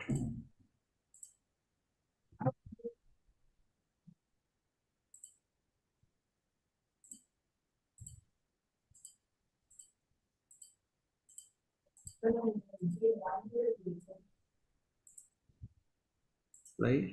Okay. So PC2, we just have to configure this 1010 IP address. So I'll go in the property, adapter settings, and simply I'll just go and create this IP address. This is going to be 10.10.10.10 and 255.250. This time gateway is going to require, because if you want to make the Inter-VLAN routing, then you just have to go on the gateway, and then it is going to the different network. So this PC gateway must be always in the firewall because a layer 2 switch, so your packet must be go to the first firewall, then it is going to back to the other device. So this is your gateway 1. Okay, done. This time on the PC4, I'll go on this particular property, change the adapter setting, this is the property. Okay, this time 255, 2021, right? Okay. Okay. So now if I see the IP address, CMD, IP config, you can see if I just try to ping the gateway, it is not going to work because we not configured anything. So nothing is work.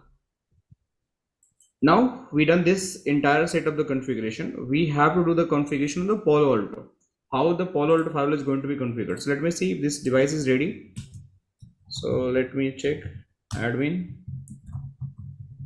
and password. This device must be ready, and this time it have the IP address is .8.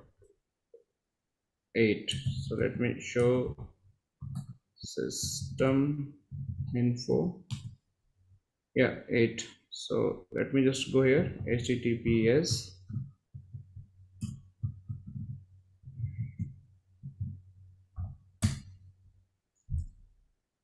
and let me log in it, admin.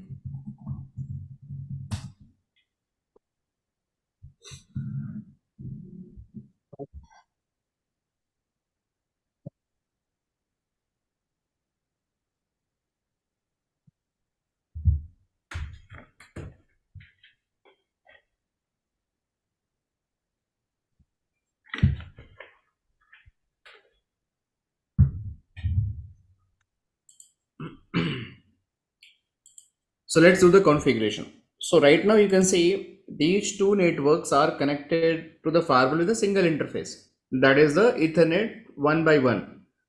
But we don't have luxury to assign the two IP address on the single interface.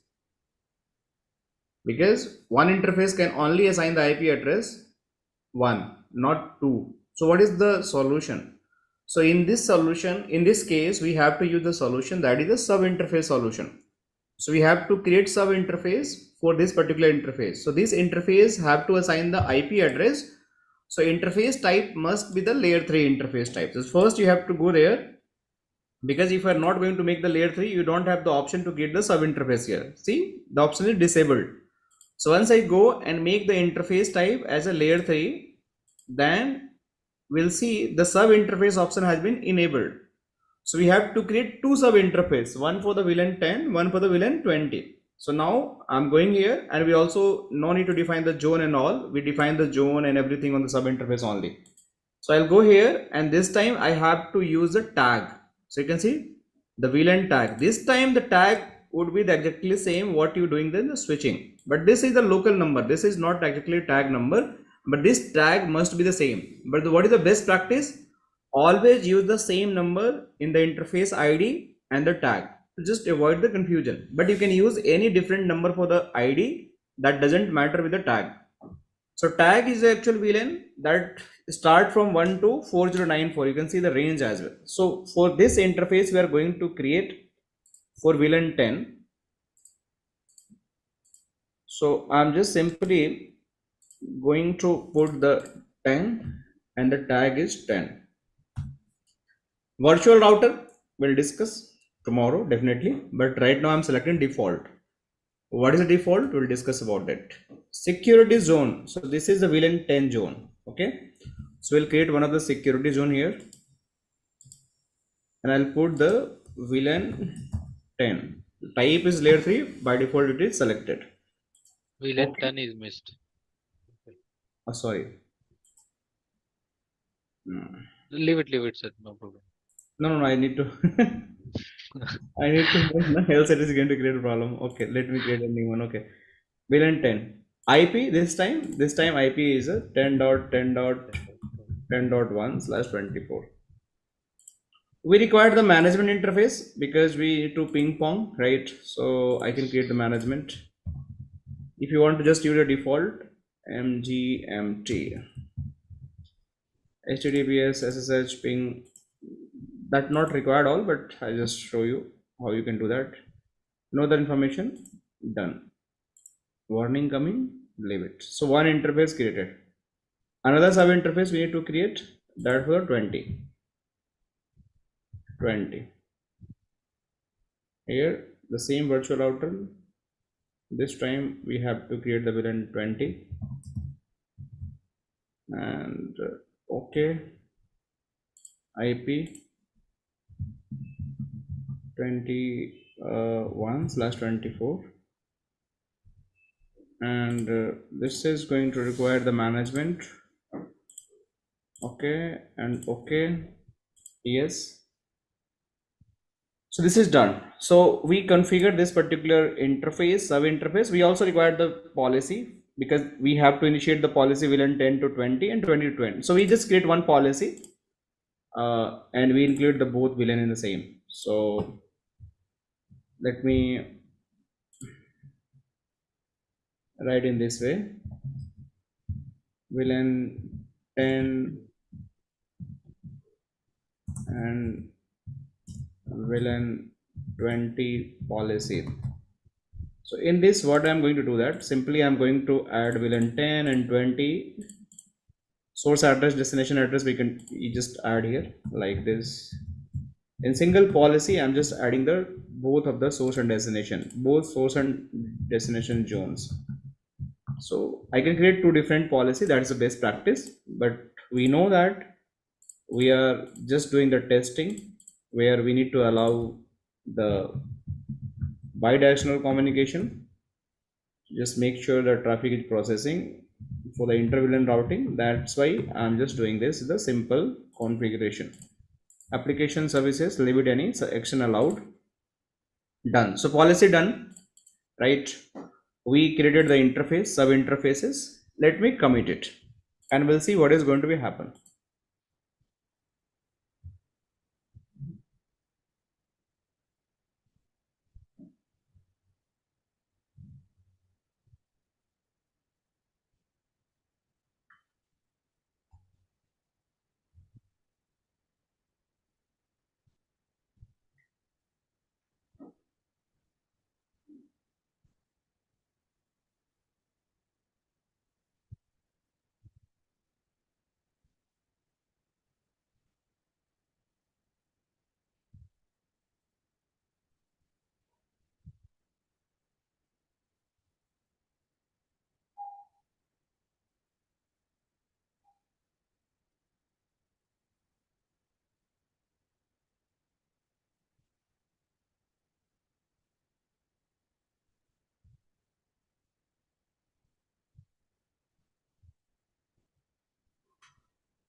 Wait for a while.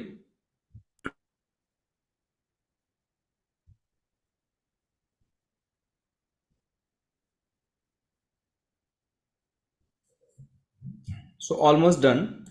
And if I go in this particular PC, first I'll check the IP address and try to ping my gateway. IP config, and if I try to ping my gateway, it should be reachable because we just configure the management. And if I try to ping the 20.1 that is configured in the different zone, it is also reachable. And if I just try to ping 20.20, it is also reachable. So you can see we have the communication from one PC to another PC. And similarly, if I just check from this PC, communication to the 10.10.10.10, that is also pinging. So how the traffic is going to be happen? So this traffic flow first hitting to the switch to the firewall, it is processing via the policy. That policy you might be see in this particular section which policy it is hitting. Just single policy we created. So if you want to see the policy, so this is the rule name, VLAN 10 to 20 policy, and you can see this is source address, this is destination address, right? You can see the application type ping, we are trying to do that.